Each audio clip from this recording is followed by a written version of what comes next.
I have a book in me. This is my friend, my brother. Thank you, Kelly and Oliver. I'm a multi-award winning best-selling author. If you want to start a new business, I suggest you write the book on it. God woke me up at 2:30 in the morning and I wrote a book. Some of you got books already. Some of you got novels already. The lead generator is the book. You write a book, you leave a legacy to your children. And I hope you guys listen to these guys so they know what they're talking about.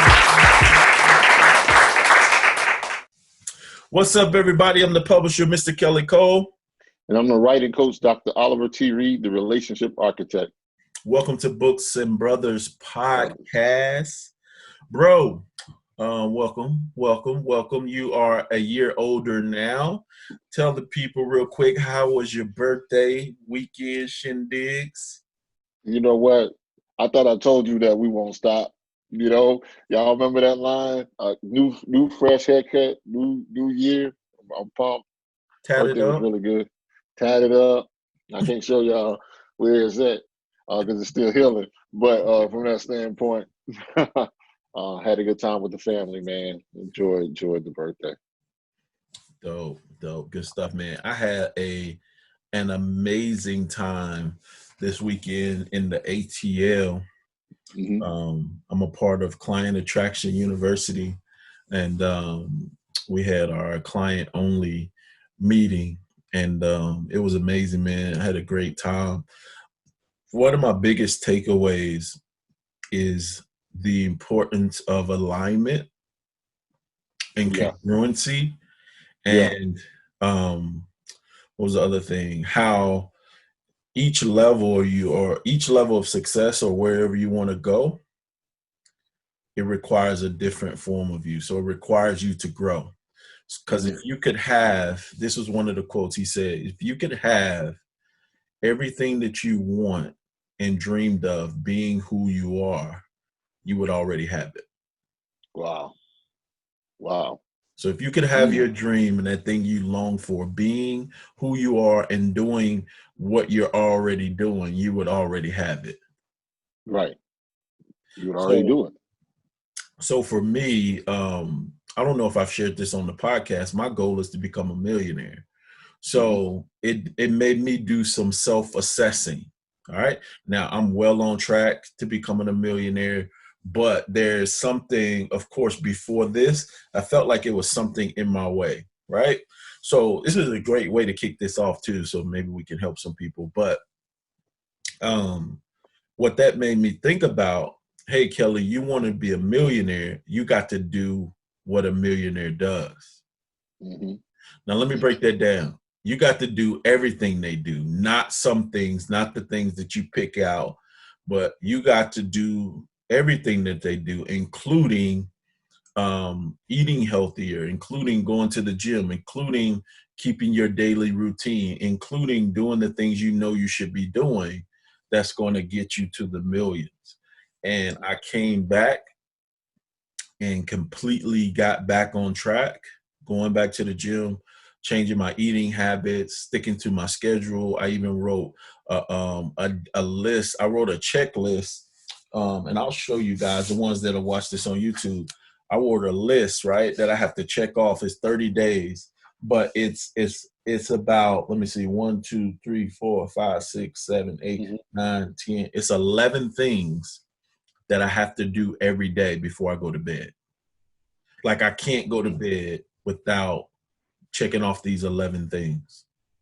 So I definitely made a shift in, my mindset and getting in alignment and doing the things that I already knew I should be doing to go to that next level. So it's about what you're willing to give up to gain, what you're willing to sacrifice temporarily to get to the place that you want to be. So, and that's the part too, like a lot of young people don't realize is like, if they make temporary sacrifices, their life will be a lot easier once they got older. But the problem is when you're young, you take all of the easy choices. So when you're older, your life is a lot harder.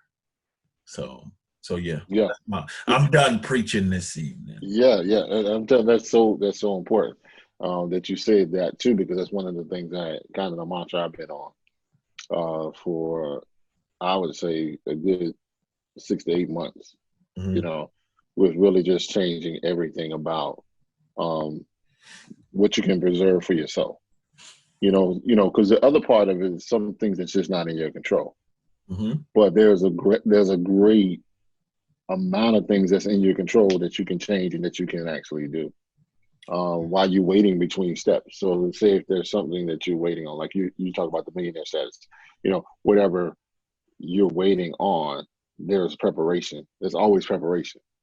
And I always say the basement of your the pinnacle of your last level is still the basement of your new one. Mhm. And that is something that I'm learning to live by and live by. Like, no matter how much you've achieved so far, there's always, you're still at the bottom of that next level of pursuit that you want to achieve, man. So it's one of those things that I agree. I've been doing. I agree, but there's no waiting because it's already done. Mm-hmm. Mm-hmm. You get what I'm saying? Like all I had to do was decide that this is what it is. Mm-hmm. 99% of what we desire and what we want is mindset. Mm-hmm.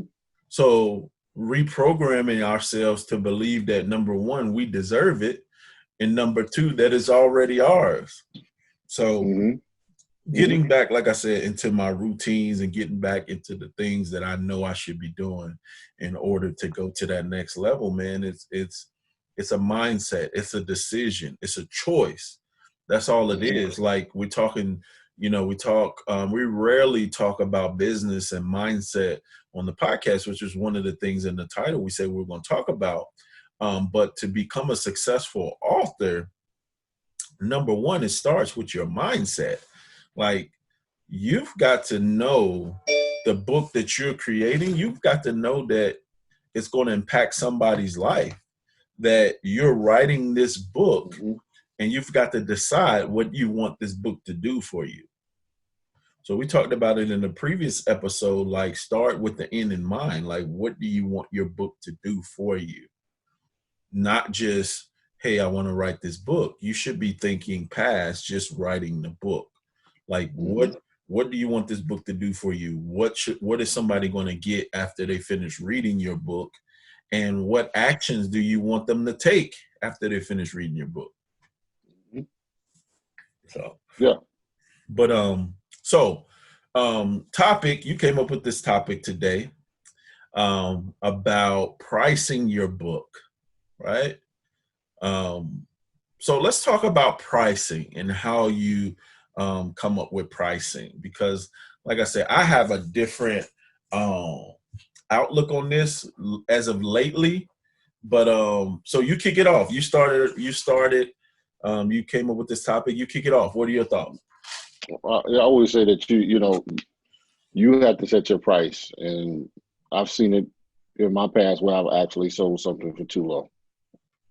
I've actually priced stuff. I priced it too high, but I didn't put a lot of thought into something. Sometimes I'll be honest. A lot of people don't.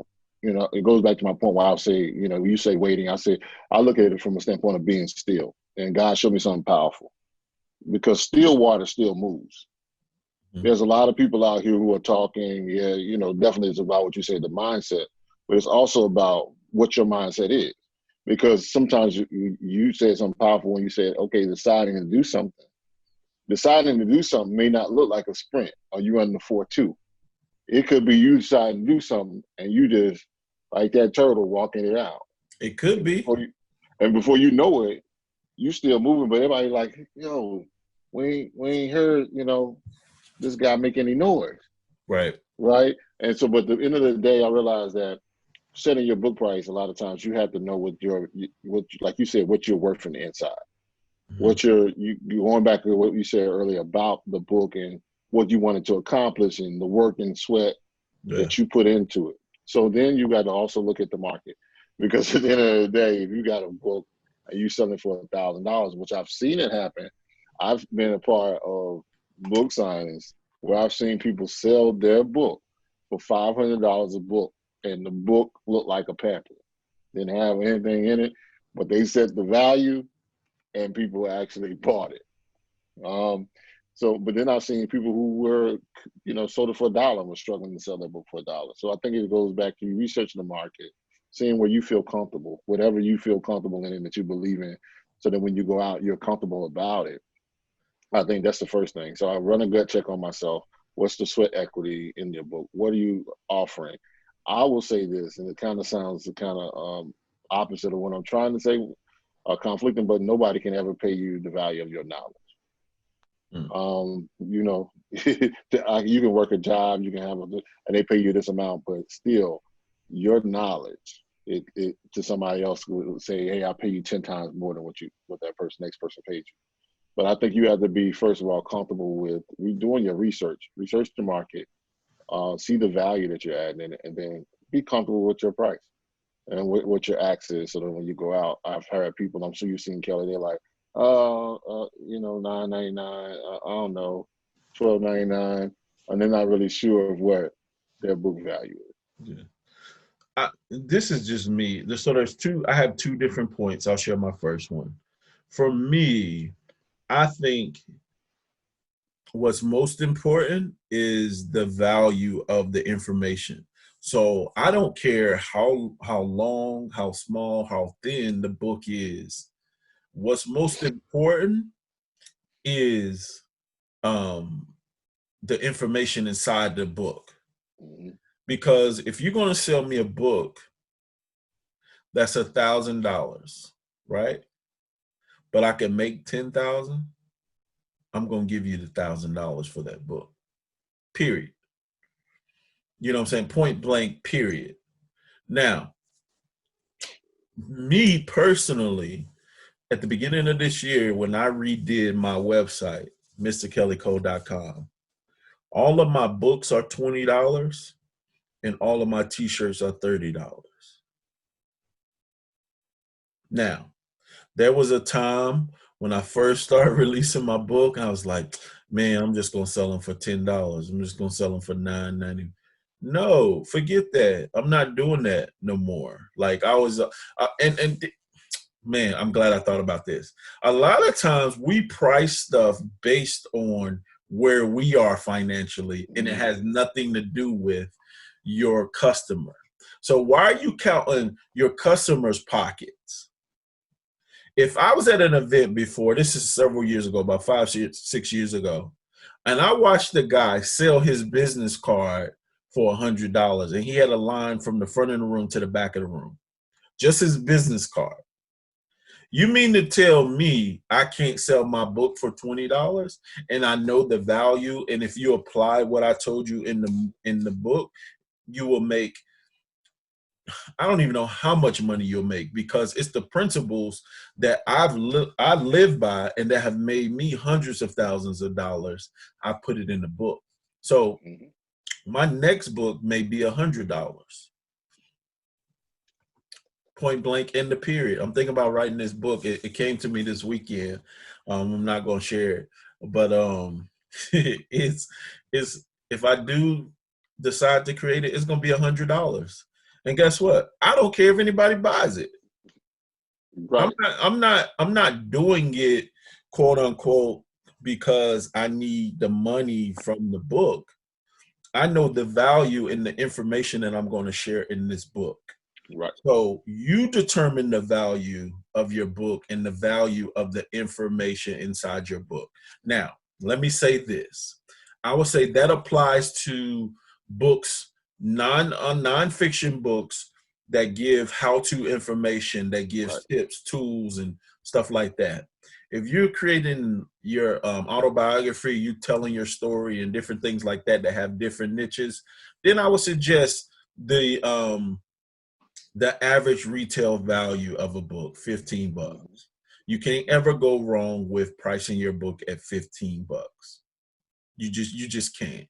That is the natural perceived value of a book, $15. So you can't ever go wrong with pricing your book there.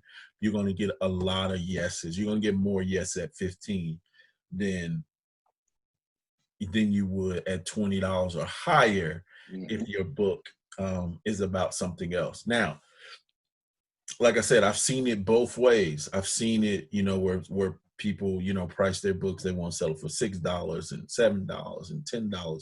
First of all, it should be an even number, 10, 15, 20. And if you're smart, you just go ahead and sell it for the 20, because most people got as 20. Nobody regularly has like $15 or whatever, if they even have cash. Right now, if you're doing a book signing, you got a speaking engagement and you selling books and you crush that speaking engagement, guess what? They're gonna buy the book if the book is $25. I'm just letting you know. But wherever you're gonna sell it for that price across the board. So if you go to my website, all of my books are $20, and I recommend everybody that's listening to this podcast make your books $20, because if you're doing what you're supposed to do, you can sell a book for $20. All right, that's my first point. My first outlook on it, my first view.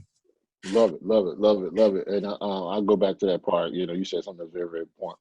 Important is about the content, and the content and how-to books versus you telling your life story book. I would definitely say this: you would always want to price your book accordingly. And this may sound simple, but some people don't do it. People to how much you spend in wholesale. There's some people that just have come to me and they're like, I didn't make any money off the book.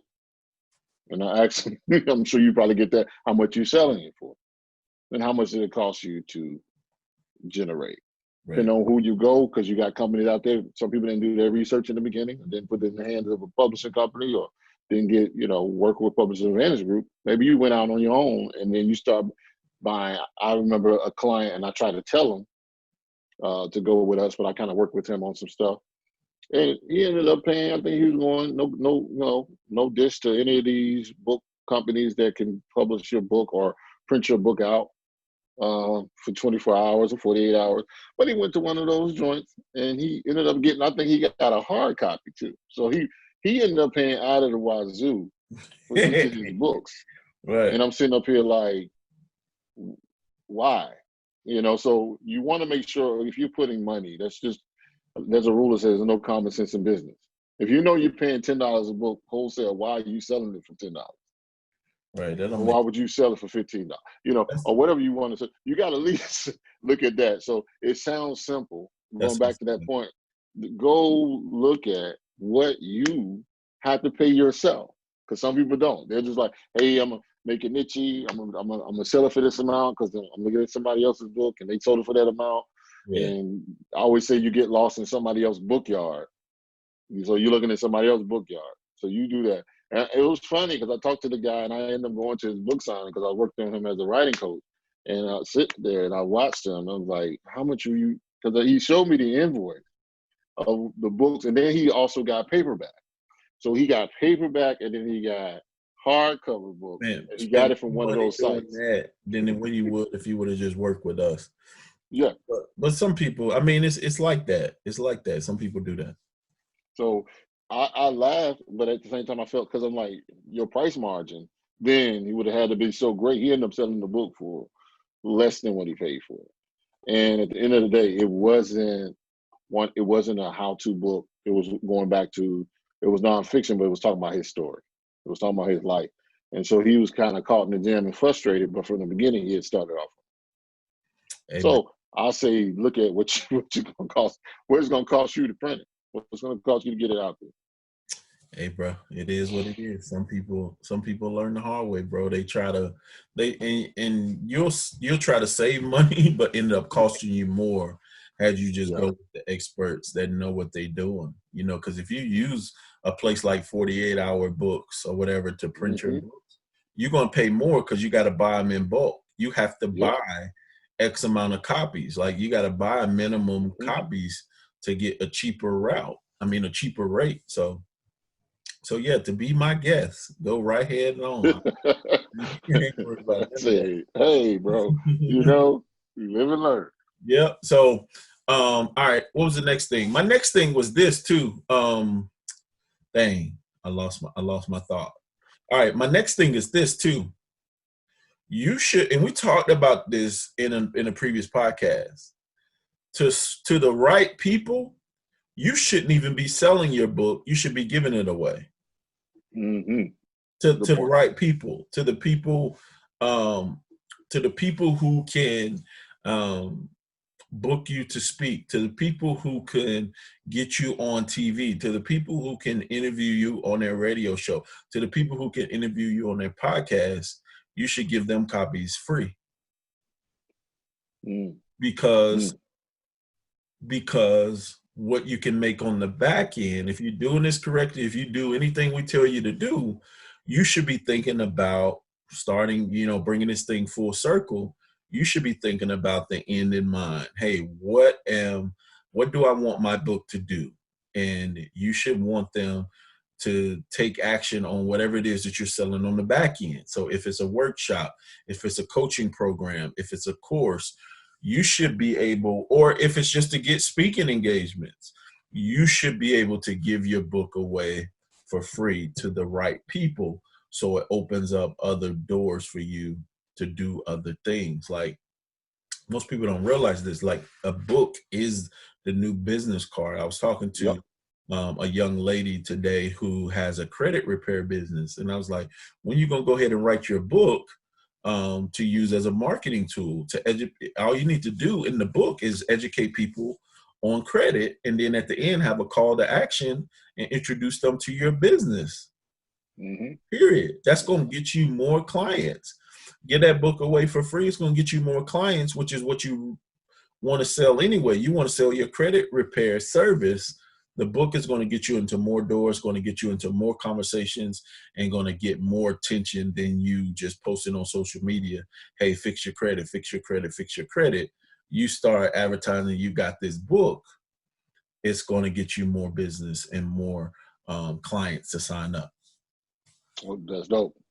Dope. One of the things that it happens, I hope y'all got that, giving it away to the right person. I always say you can take that one person, and the influence of that one person can generate more income, which leads me to my other point, piggybacking off of this. And we said this a couple podcasts earlier, setting the price of your book. Consider it from a standpoint of bulk sales, as opposed to just getting that one particular sale. Yeah. Some people get so caught up in, okay, my book is $25.99 or $26, $30, that you're not looking at. And you said it earlier at one show. I talked about it. I got a book now that I'm going to be doing some things with that's going to be totally different. And I think we talk about mindset shift. I even called you a lot of times, and I'll say, hey, how much when you do it for a passion, and when you do it for a standpoint of knowing what you just mentioned, I'm looking at, okay, what would I set my book for?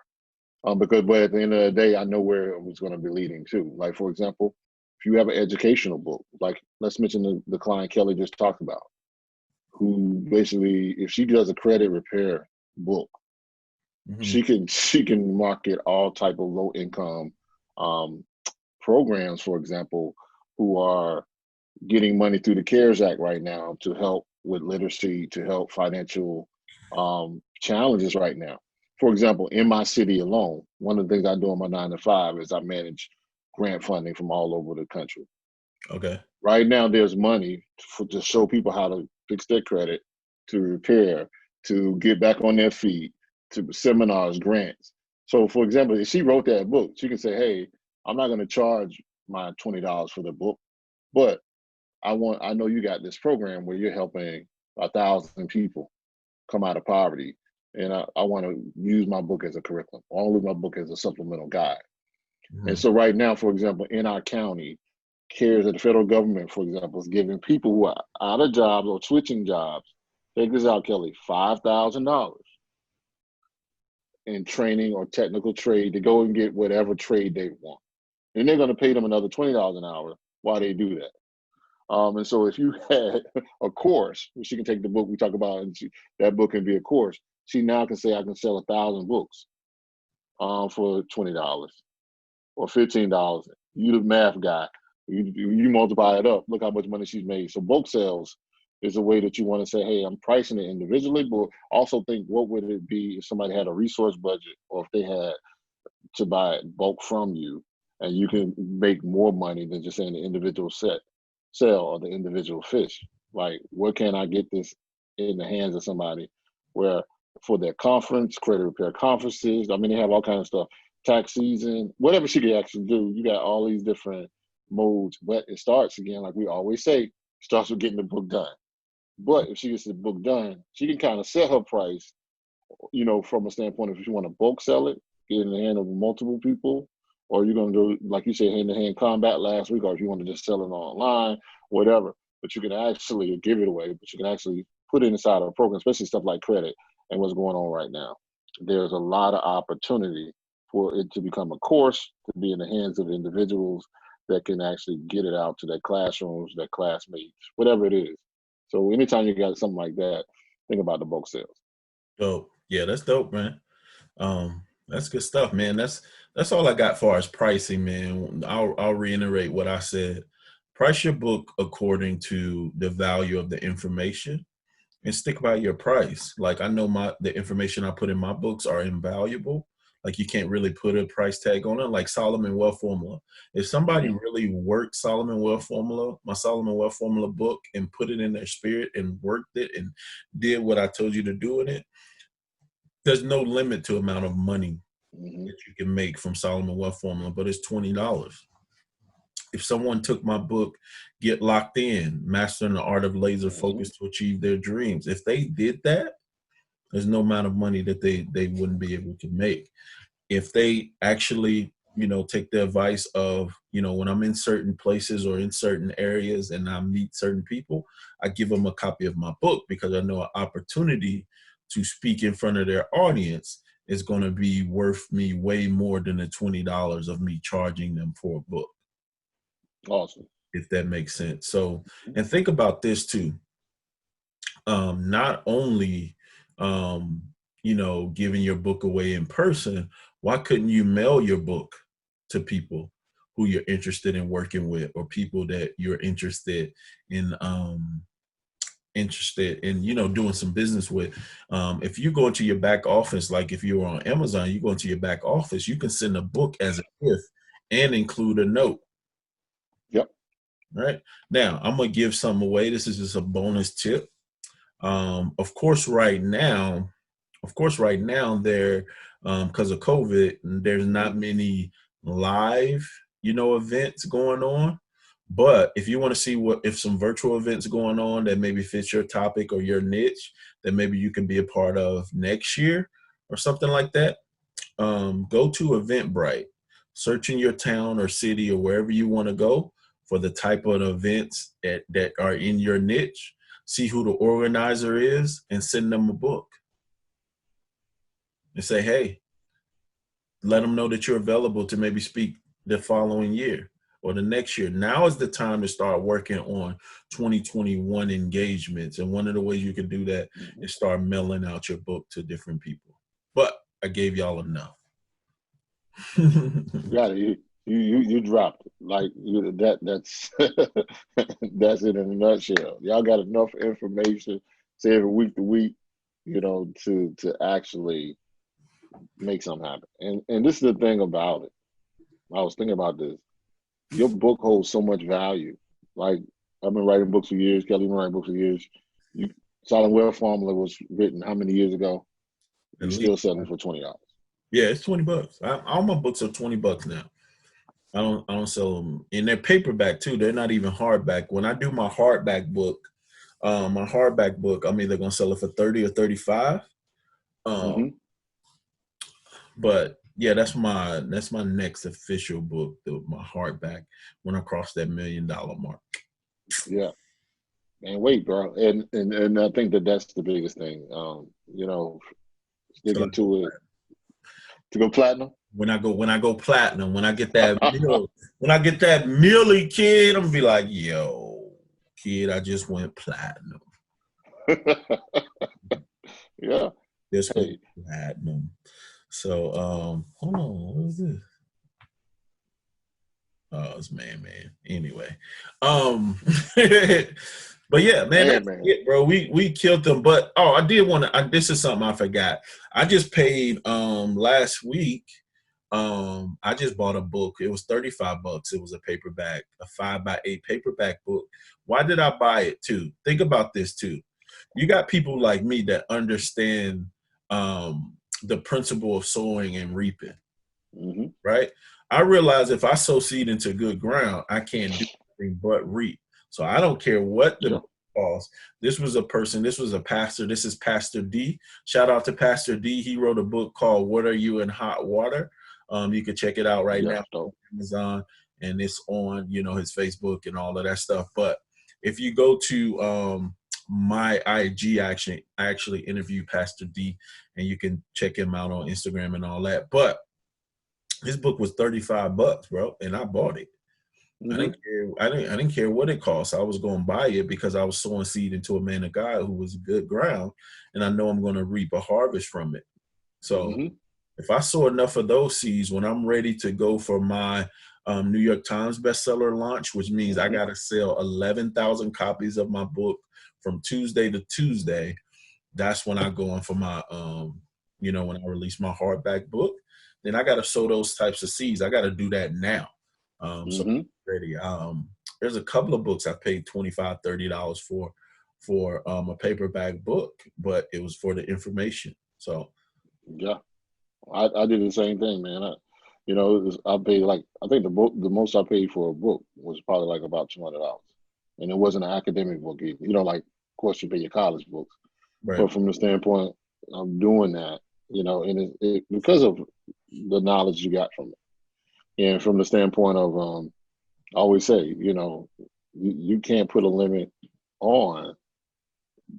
I always call it like a written word, because you can go back and look at that, and especially when you're author and you value those nuggets inside, you can go and rehearse those, you can go and put those things into practice and principles. And so I still go back to that book, even to this day. And there's even though I'm an author, there's very few books that I read. Right. I'm not one of those people that just a stewed reader at all. For me, it's got to be something that's going to really, grab my attention to where I sit down and read the whole thing. And I've invested in a lot of people's books and read those, but there's some that just continue to stick out. And so it goes back and say, hey, man, I pay that price again because that was what I got out of it. Spiritually, emotionally, mentally, it was so great. Dope. All right, bro. I think we gave him enough, my friend. So with that being said, guys, thank you guys for listening this week. Make sure you follow us on Apple Podcasts, Spotify, Google Podcasts. Make sure you subscribe to us on YouTube. Help us get our 1,000 subscribers. And make sure you share these podcast episodes. Don't just listen to them. Hog the information. Share it with somebody. It may help somebody. Remember, if you want to book us for a virtual event, or if you want some one-on-one coaching from either one of us, shoot us an email at books-n-brothas@gmail.com. Bro, any final words before we give them our quote? No, bro, I'm good. All right. With that being said, you don't have to get it right. Just got to get it going. All right, guys. See you guys next week. Love you, bro. Love you, bro. I have a book in me. This is my friend, my brother. Thank you, Kelly and Oliver. I'm a multi-award winning best-selling author. If you want to start a new business, I suggest you write the book on it. God woke me up at 2:30 in the morning and I wrote a book. Some of you got books already. Some of you got novels already. The lead generator is the book. You write a book, you leave a legacy to your children. And I hope you guys listen to these guys so they know what they're talking about.